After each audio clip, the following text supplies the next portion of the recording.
beaucoup de personnes me demandent comment est-ce que je peux avoir une aussi grande culture cinématographique. Alors, pour ça, j'ai fait une vidéo qui vous montrait comment avoir une bonne culture cinématographique. D'ailleurs, elle a été beaucoup revue, je vous en remercie. Et dedans, je vous expliquais qu'il fallait lire des livres sur le cinéma. Et de là est venue une autre question récurrente: quel livre lire? Parce qu'il y a des livres sur le cinéma, et des livres sur le cinéma, il y en a des tonnes. Mais lesquels choisir? Eh bien, aujourd'hui, cette vidéo est faite pour vous. Vous avez beaucoup de chance. Bonjour à tous et bienvenue sur cette vidéo. Alors oui, je parle avec un trépied. Aujourd'hui, je vais donc vous conseiller 4 livres sur le cinéma à acheter et à lire. Ou un des deux. Enfin, si vous l'achetez, vous le lisez forcément. Mais à lire ou à acheter et donc à lire après. Je vais pas vous en parler. Je vais pas vous parler des livres pendant au moins 3 heures. Je vais essayer d'être bref parce que sinon ça fera une vidéo trop longue et c'est pas le but de cette vidéo. Donc d'ailleurs, on va commencer maintenant avec le premier livre. J'avais oublié de vous dire, voilà les livres. Voilà, ils sont tous là. Donc pour le premier, c'est le vocabulaire du cinéma. Je sais pas si vous voyez bien, voilà. C'est un peu compliqué de parler avec un trépied parce qu'il faut montrer les choses très près tout en étant loin du micro.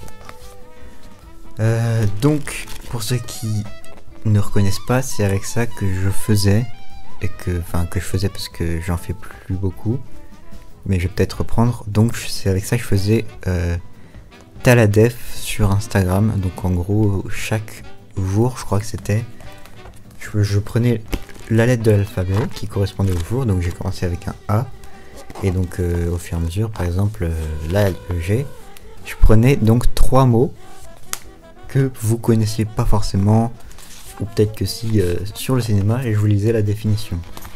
Et bien, si vous voulez avoir tous les mots que vous auriez pu voir dans Taladef, achetez le vocabulaire du cinéma de Marie-Thérèse Journeau. Elle s'appelle vraiment comme ça, hein. Édition Armand Collin, et c'est la 5e édition. Enfin, vous pouvez prendre toutes les autres éditions, mais moi j'ai pris la 5e parce qu'il y avait que celle-là.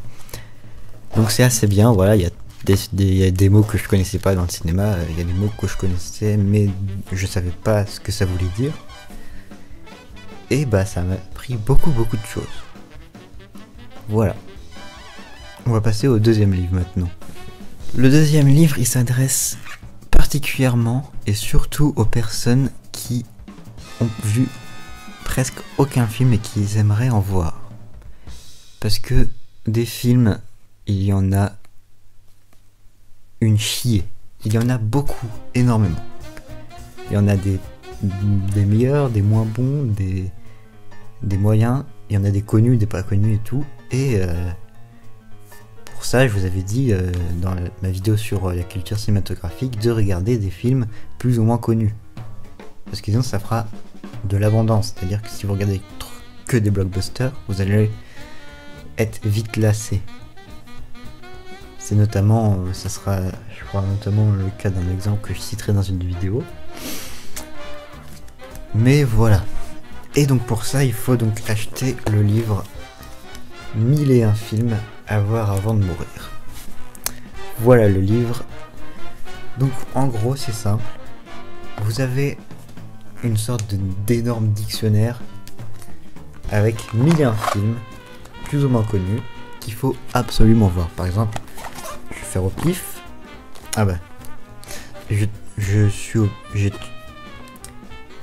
J'ai fait au pif, je suis tombé sur Taxi Driver de Martin Scorsese.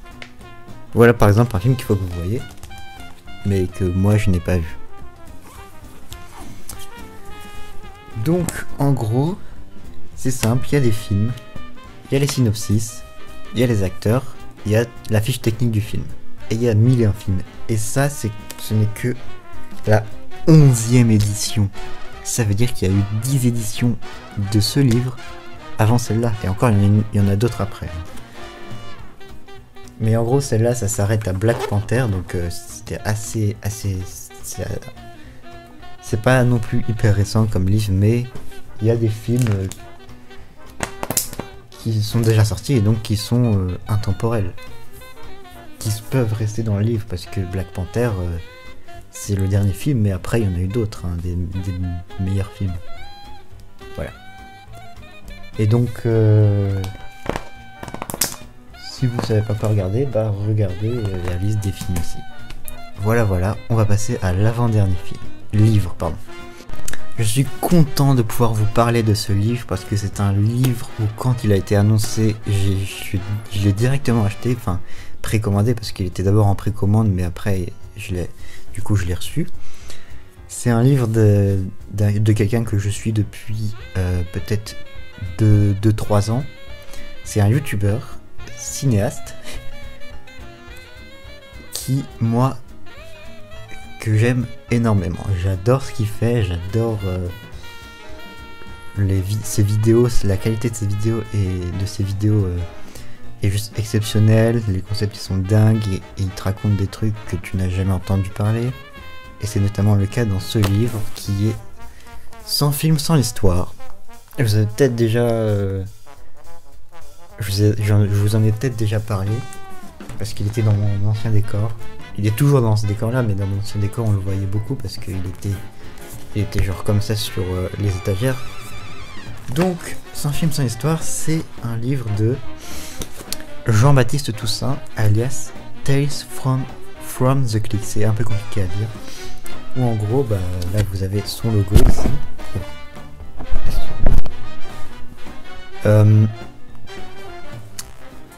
Et donc voilà. Et donc là en gros il a répertorié 100 films qui ont accompagné sa vie. Donc c'est rangé pas par ordre alphabétique, mais c'est rangé par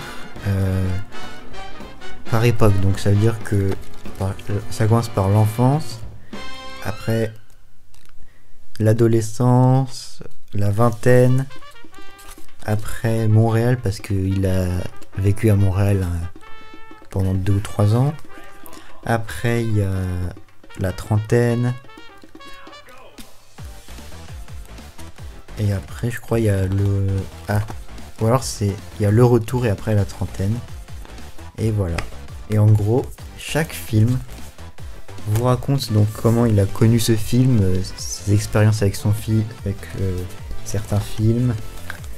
Il y a un petit synopsis là. Là je tombe sur Forrest Gump par exemple, mon film préféré. Donc là je tombe sur Forrest Gump. Je sais pas si vous voyez bien, mais là il y a le synopsis là. Là le titre du film. Là il y a son histoire. Et ici là il y a des anecdotes en rapport avec le film. Et donc voilà, il y a des films plus ou moins connus, hein, par exemple Whiplash de Damien Chazelle que j'ai adoré, Terminator 2, il y a quoi d'autre, il y a Big, il y a Maman j'ai raté l'avion, La Mouche, The Dark Knight, Agneau, voilà. Il y a plein de films cultes dans ce livre. Et donc, lisez-le. Voilà, on va passer au dernier livre que j'ai acheté il y a pas très longtemps, il y a peut-être 2 semaines. Et que je suis énormément content d'avoir parce que c'est un sujet qui me passionne depuis beaucoup de temps. Je vais vous parler du sujet en bref et après je vous parlerai du livre. On y va. Donc le sujet qui me passionne, je vais pas en parler beaucoup parce que je vais consacrer une vidéo dessus. C'est le cinéma d'horreur, les films d'horreur. Alors, vous allez me dire, oui, le cinéma d'horreur, c'est les jumpscares, les screamers, le paranormal et les slashers, mais il n'y a pas que ça. Hein. C'est justement pour ça que je dédierai une vidéo sur le cinéma d'horreur pour vous expliquer que c'est beaucoup plus vaste le cinéma d'horreur. Donc ça m'a toujours intéressé, attiré, parce qu'au début je me disais, mais pourquoi est-ce qu'on va au cinéma pour se faire peur.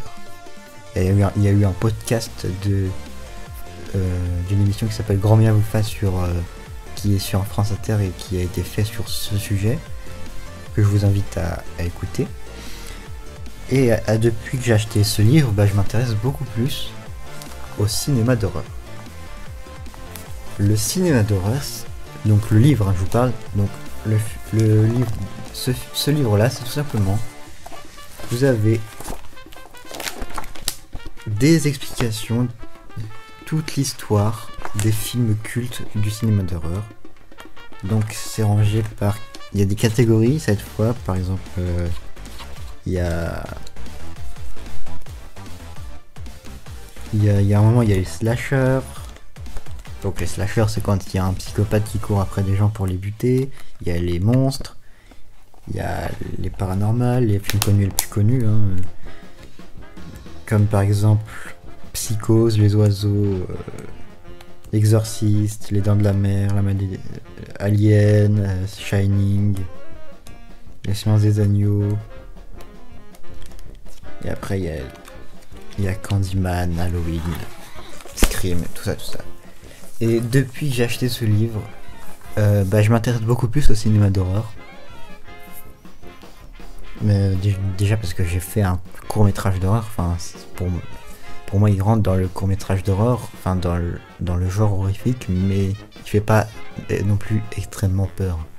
C'était voilà un petit truc, voilà. Et petit exclu pour vous, j'ai comme idée de faire un court-métrage qui parodie un des films d'horreur les plus cultes du cinéma.